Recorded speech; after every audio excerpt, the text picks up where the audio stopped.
Give it up for Miss Queen Dapdap! Hello, my pets. Atis, patis, kamatis, bronchitis, gingitis, diabetes, meningitis, tonsillitis, diabetes, genitis. Kung usa ka kabuti sa iyo, kapag pagwasgawas, hindi sa gabot, hanggang pitis, minimum cancer, pagkares, and peace. Mula pari hanggang hulo sa aming sulok ng mundong mabuhay kaming mga bakla.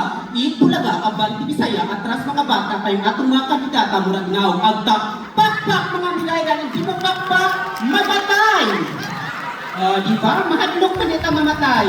Ayan, maayong gabi ka na itong tanan akong kusgon sa makausa sa atong mga palanggang ang mga bisita nga na diha sa gawas, nagtinihi, dili ka afford sa atong general admission na 50 pesos.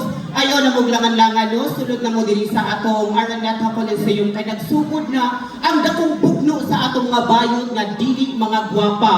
Kasagaran gid nila mga ngilad ug naong kay nung ang Diyos ay nagsabog ng kagandahan, isa ako sa nabiyayaan. Pero ang Diyos ay nagsabog ng kapangitan, ayon sila sa aking likuran. Okay, once again, ladies and gentlemen, pakpak mga kaigsuunan. Good evening, everyone. Welcome to the most dangerous jungle tonight, not because of dinosaurs, but because of the beauty, talent, and comedy on this stage. This is Miss Jurassic Comedy Show, where beauty meets laughter and confidence roars louder than T-Rex.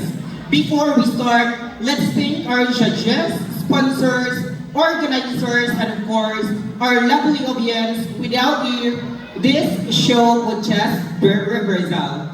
Tonight, our contestants will not only serve looks, but also jokes. Beauty fades, but funny is forever. Judges, please remember, if they make you laugh, that's talent.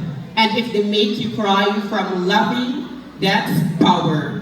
To give us the official welcome for tonight's event, let us hear from Honorable Ralph Vecina, our Punong Barangay, for his welcome lines. Let's give him a round of applause, please.